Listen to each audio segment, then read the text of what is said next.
The World Trade Organization recently ruled against China for violating international trade rules by subsidizing overproduction of grain.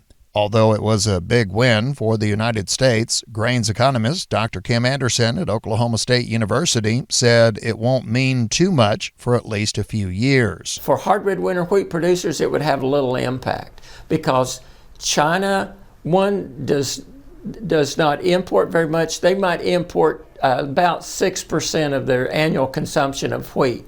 They import mostly hard red spring wheat and white wheat. About 85% of their imports is hard red spring, and about another 6 to 8% is white wheat, and the remainder is soft red winter wheat.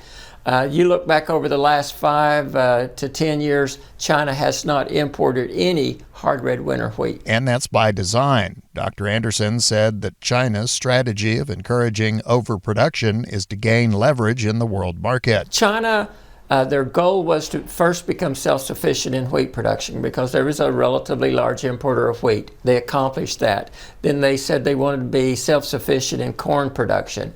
And so they put in tariffs and subsidies for corn. And then they came in with soybeans. And then they followed up recently with sorghum. If you look at the impact of the subsidies to the Chinese producer, their current price of corn is $6.78 a bushel. That's compared to about $3.50 something for us. Their price of wheat is $10.18 a bushel, and their price of soybeans is $14.42 a bushel. And you say with production cost about the same, it definitely pays them to increase production. Now, if you ask about, so what's the impact, or why should we be concerned about that?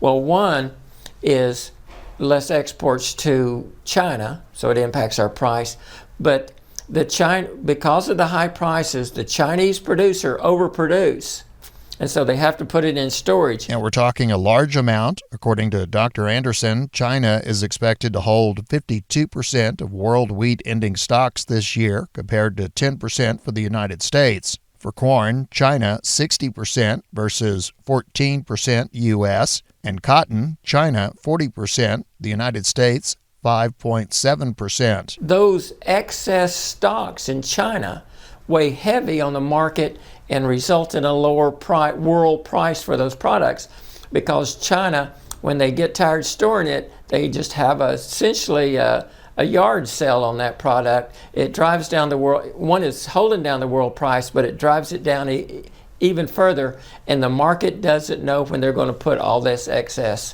on the market and drive our prices down. Dr. Kim Anderson with Oklahoma State University. He said China's appeal to the WTO over this most recent ruling could take 2 years or more. I'm Don Atkinson reporting for the Oklahoma Wheat Commission and Oklahoma Genetics Incorporated.